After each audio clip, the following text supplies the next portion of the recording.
Salut les amis, j'espère que vous allez bien. Aujourd'hui, je vais vous montrer quelques petits trucs sympathiques et on va bosser aussi sur le 92.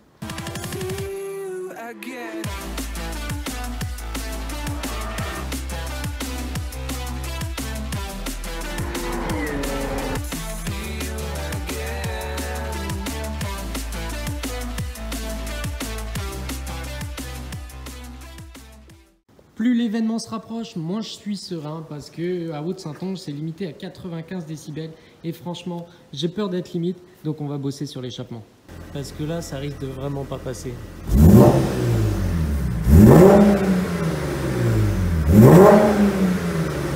Juste avant ça, je vais vous montrer 2-3 petites choses fort sympathiques. C'est un petit spoil avant la vraie vidéo qui arrive à ce sujet. Je vous avais dit qu'on allait faire un upgrade du freinage de l'E46.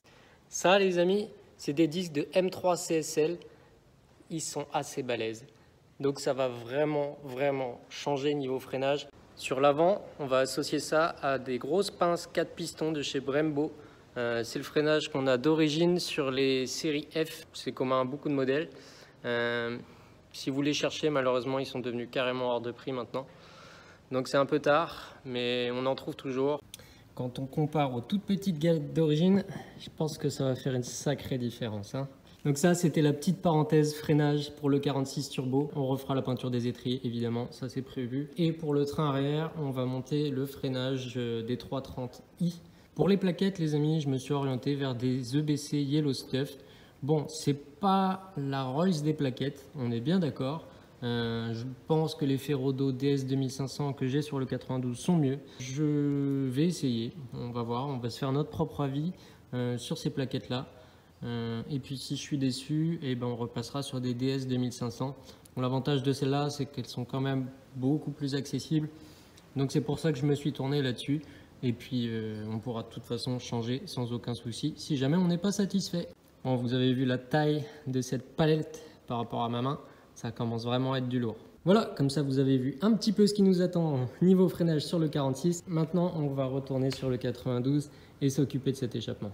Actuellement, la config, c'est silencieux final. Donc c'est un silencieux qui vient de chez AliExpress, qui est moyennement efficace. Et nous avons un Siemens là-bas que j'ai posé en position intermédiaire. Et tout au bout, côté moteur, et nos spaghettis Decata. Alors avec un Siemens en plus que j'avais mis ici au tout début, eh bien ça casse beaucoup les décibels. Dans la config actuelle sur l'Ursi-Lévy ça passerait, mais sur Haute-Saintonge avec les 95 décibels ça va être vraiment limite. Ça serait dommage de perdre une demi-journée à devoir changer de silencieux, même si je prends l'autre silencieux avec moi, que d'en profiter sur piste. Donc on va replacer ce Siemens là. Bon, on se doute bien qu'à comparer les deux, il y a une légère différence d'efficacité, hein. Bon. Lui, c'est presque un tube à côté de celui-là, hein. Bon, voilà, ça y est, il est en place. Tout est remis. Maintenant, on va démarrer et inspecter s'il n'y a pas de fuite et si tout va bien. Bon, alors, on va voir ce que ça donne niveau sonorité.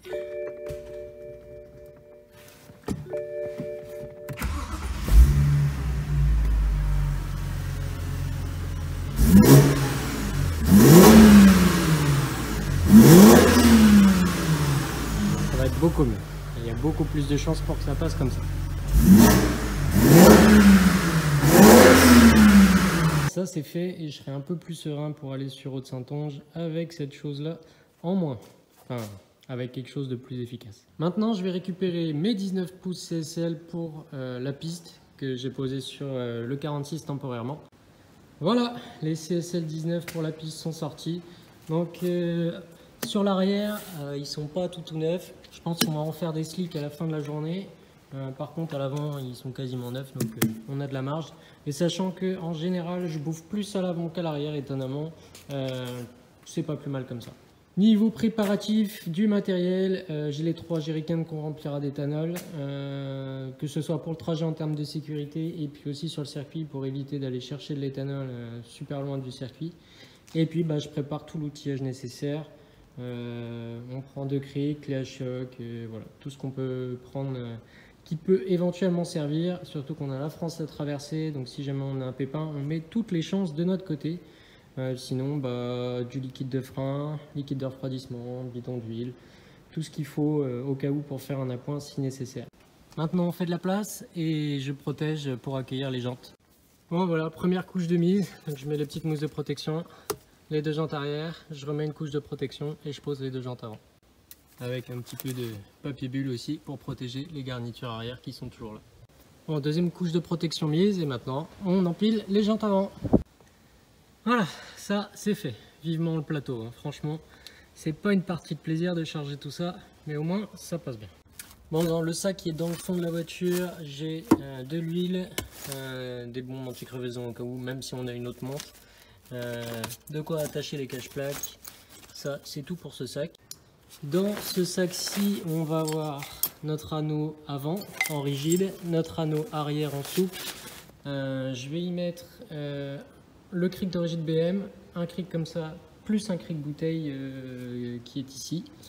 Et puis après, on embarque tout ça dans la sacoche. Ça y est les amis, l'heure approche, on est sur la fin des préparatifs et le début du chargement de la voiture. Donc là-bas, on a nos matelas, sac de couchage. Je vais prendre mon casque, on va charger le gros sac. Je vous refais un tour rapidement de ce que j'ai dedans. Donc là, j'ai mes sangles souples pour les anneaux de remorquage qui sont obligatoires. Un lubrifiant pour filtrer, du liquide de frein, du liquide de DA. Parce que la direction assistée, à savoir que souvent ça chauffe et souvent ça déborde. Je crois que c'était sur l'Ursi Lévy. La DA qui est un peu surchauffée et quand ça surchauffe, ça monte en volume et ça a tendance à dégueuler un peu. Donc je prends un petit bidon de DA en plus, du WD-40, une petite trousse de pharmacie avec pansement, désinfectant, le petit nécessaire, le casque pour mon copilote. De ce côté-là, des pompes qui sont avec des semelles super fines. L'intérêt et le principal, c'est d'avoir des semelles fines pour bien ressentir ce qui se passe. Des petits gants, une combinaison ignifugée, pareil, ça c'est pas un nécessaire absolu. Par contre, des protections pour les genoux, ces parties-là, c'est hyper important parce que je vous assure que même avec une voiture stock, on se retrouve avec des hématomes assez balèzes. Donc ouais, moi c'est intégré à la combi, donc ça va avoir un gros avantage pour cette saison-là. On a beau faire attention, on s'en rend pas compte, mais quelques jours après, on a des belles marques. Sinon, je vous ai montré, j'ai juste rajouté de quoi faire la pression des pneus. Ça c'est indispensable, même s'il y en a dispo sur le circuit, c'est utilisé par tout le monde. Donc autant avoir son propre manomètre pour gagner du temps et pas passer 3 heures à attendre que les autres fassent leur pression. Et puis voilà, on va refaire un bon check-up des niveaux. Et puis les amis, moi je vous laisse là-dessus et on se retrouve pour les images du roulage la semaine prochaine. Allez, ciao! Il n'y aura pas beaucoup de place pour les jerrycans. Il reste encore la tente, un sac de couchage normalement, plus nos oreillers. Enfin, on va être vraiment bien chargé. L'arrière, on peut pas enquiller grand chose de plus, sachant que j'ai toutes les jantes derrière. Donc les jerrycans, je pense qu'il y en aura un derrière chaque siège. Et puis on mettra peut-être un troisième jerrycan vide par ici, s'il nous reste un peu de place. Sinon on fera avec 2 jerrycans. Bon allez, sur ce les amis, à la prochaine. Ciao.